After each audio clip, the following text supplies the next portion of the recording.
Okay, so we took the oven, moved it out a bit. We still have a gas one, hoping eventually we can switch off of that, but gas stove, the back is painted brown. We took out the microwave. That's sitting over here, nice and dirty. The issue with it is that it's literally just like it's running when it's just plugged in and the door is open. So we don't want any radiation in the house or anything like that. So this one was in 2010, so it is 2024 right now. So we didn't even want to deal with like trying to fudge around with that. We just bought a brand new one. So thing is, which is annoying here, is that so in the cabinet there's usually 2 screws that attach the microwave or a microwave. There's currently 2, 3, 4, 5 holes, and then 6 holes for the other for the plug to actually plug into the wall. You'll take out 2 screws, which will allow you to take this out, but the majority of the weight is being hung by this here. So this is the main thing that is important, and why the height of the actual microwave is important. To sort of match up.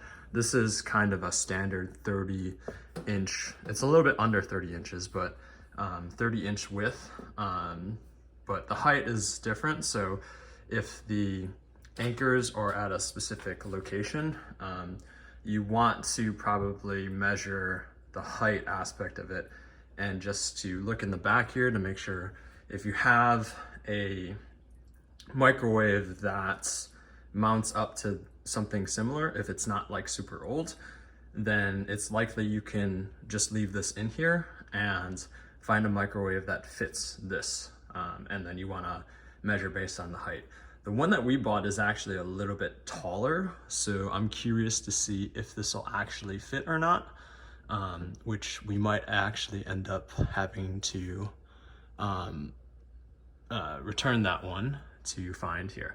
This is a vent to the outside, which is something that I haven't actually seen. I was curious. So yeah, that's outside right there. And this looks pretty clean.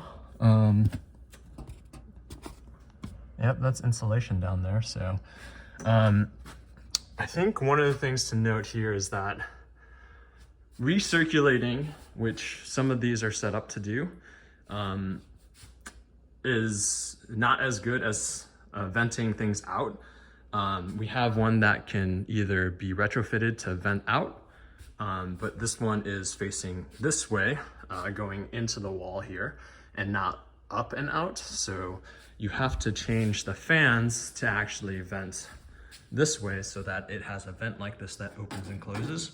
And you want one that opens and closes because obviously you don't want warm air to come in and you don't want cold air to come in either.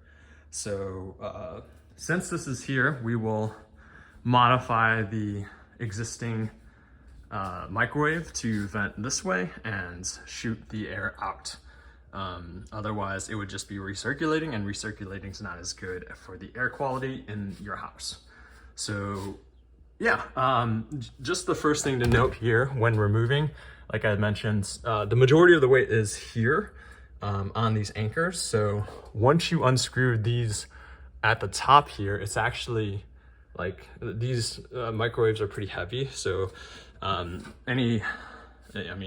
you probably want 2 people, but in case you don't, it is possible to do this with 1 person. You probably will get snagged up in the corner with the plug, so just be aware of that. And yeah, otherwise you kind of have to wiggle it out to actually come out. So it'll take a bit to just move it up and down, but if you have those 2 screws out, you will be able to take this out fairly easily. Just wiggle it a bit. But you want to monitor this in terms of the insulation aspect, because this is obviously airflow that comes in. This room actually gets quite cold in the wintertime, and it breezes through because obviously insulation wise, you know, it's going through the drywall and what have you. So in some cases you actually might want to seal this up and just have it recirculate, just depending on what your preferences are. But you know, this is another direct air gap to come out, and you know, birds, insects, and what have you can come in this way as well. So yeah, just on the removal aspect, it seems that all over the oven microwaves are like this. And the other thing is, we have to note here, you'll template this out to mount this back up, and this is probably about an inch and a half, I think. Right here, maybe, yeah, I think it's like an inch and a half thick piece of cabinet. So mounting up here should be perfectly fine, but as I mentioned, the weight is all on here. So this is the most important part. And if you're putting this in, you need toggle bolts, or at least one toggle bolt, or it installed directly into studs. So you want 2 studs if you can, but if you can't, then a toggle bolt and 1 stud will work. But yeah, like 54 pounds, it's important to have that ensured that you're mounting it to something substantial there. So we're gonna go ahead and install this, or see if we can actually install this. They give you templates to actually measure against the wall here, and then also to the top of the cabinet to make sure your drill holes for this, as you can see here, there's already markings. And then, as I mentioned before, there's already 5 holes driven in here. So I wish they would make these standard across the board in terms of like the length and stuff like that. I don't know why they don't do that, but I mean, you can style a microwave differently, but all of it over the oven has to go through this. So yeah, let's go ahead and see if this will work, and we'll put our template up here and see where the drill holes should go. First, what I'm gonna do is actually try to place it into this anchor and see if it fits or not. So here's our new microwave. It's a Samsung. I don't actually know the particular model number, but here are the fans. Tested this out. Make sure you test out, plug it into the wall, run the microwave, see if it works. So this plate here can be moved to go up here for venting up, and then it can also be placed here to vent this way. So there's also that flap that I mentioned before that will go here, and this will get removed to get placed here, so that the airflow is just coming outwards here. And as I mentioned, the screws here are 23 inches wide, which is not the same, sadly, as the one that we have.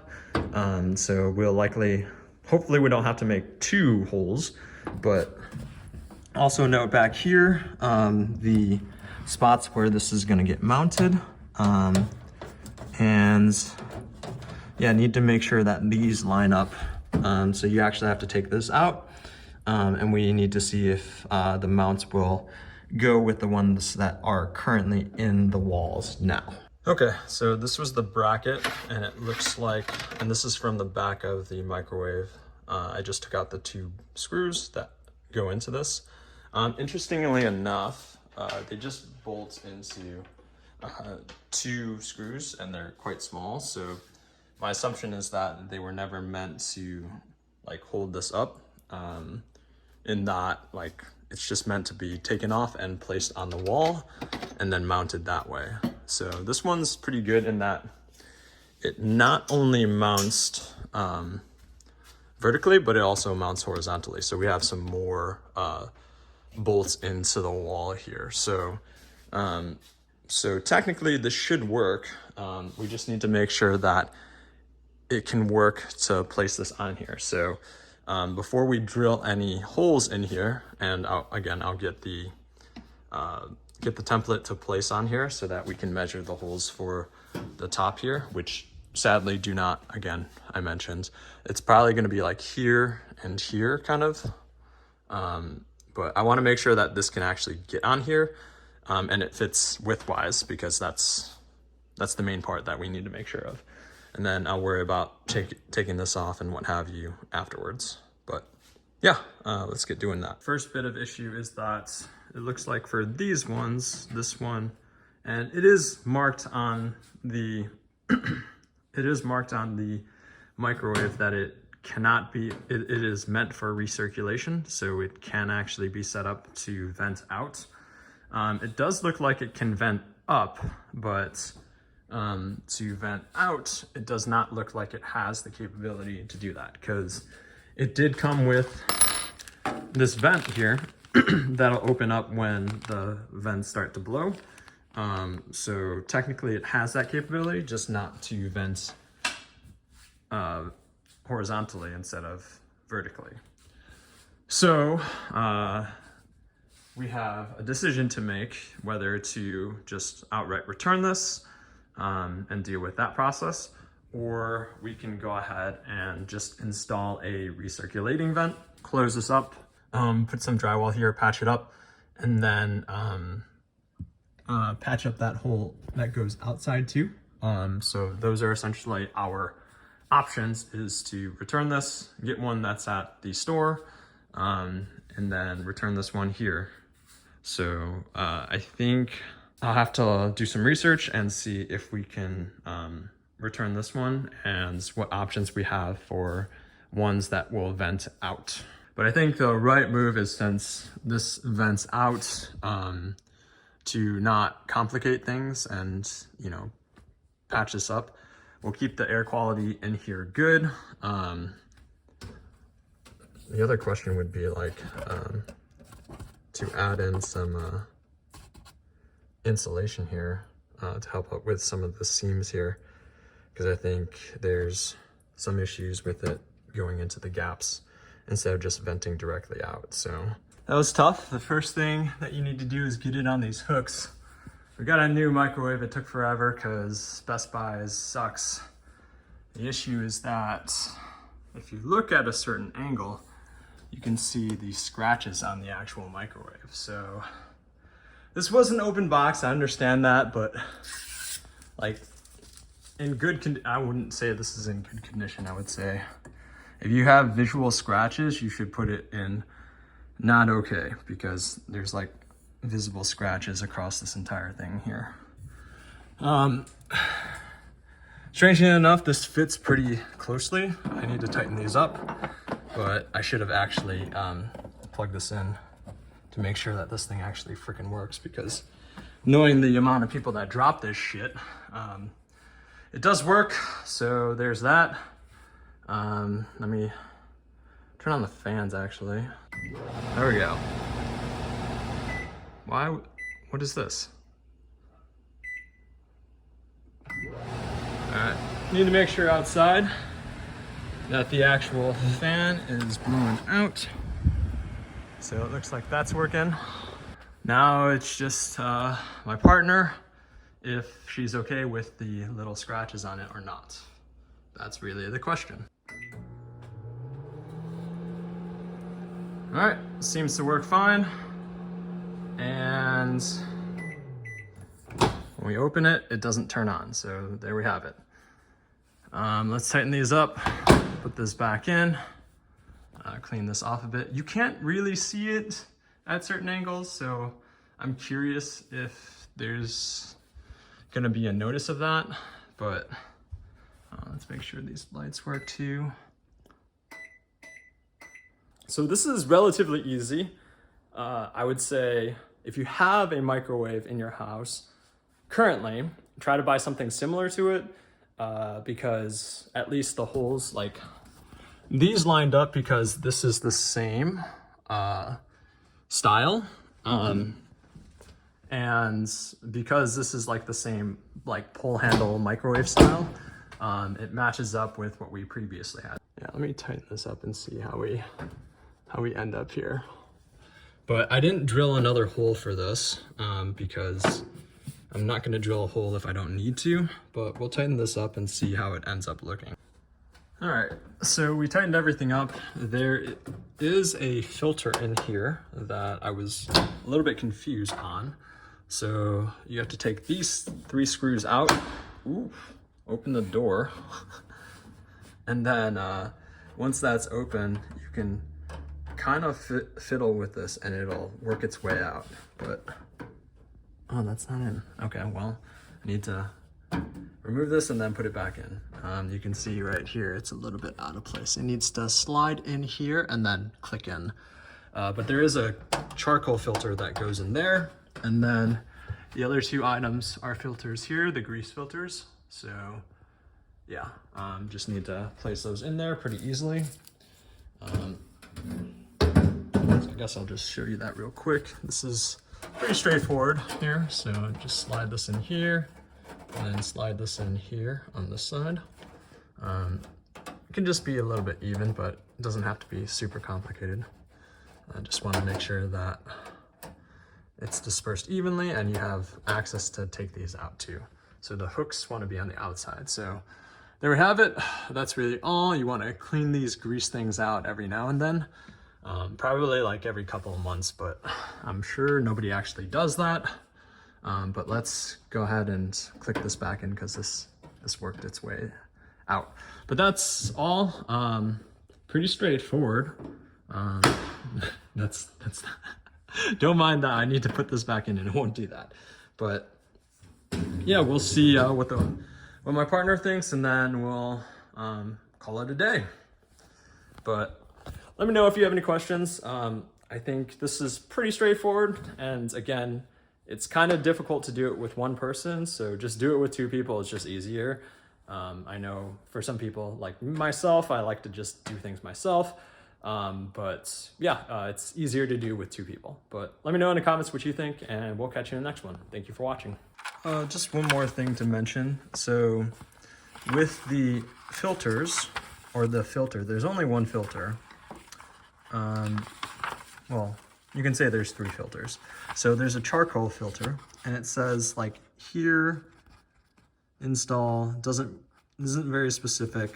And then it says here, the visual, where it looks like it's right by where the door closes. So that made me think that this was right here by where the door closes, right? So the visual was the door and then closing. So it's actually not right here by the end. It's actually right in the middle, right here. So that's where the filter is. If you put it right here, this is where the incandescent light is, and it gets really hot. And you don't want to put a filter where that is. So don't know why people do this. Like I swear, like you should really just do it yourself and see if it makes sense. Like people who don't install this stuff all the time are gonna do stupid things, which is why I guess they're trying to keep people who are doing installs like this in business. But there we have it. That was probably the biggest complexity that I didn't really know about. So yeah, we got to clean these out every now and then. Charcoal filter, I don't know. I guess replace that every now and then. But yeah, that's all.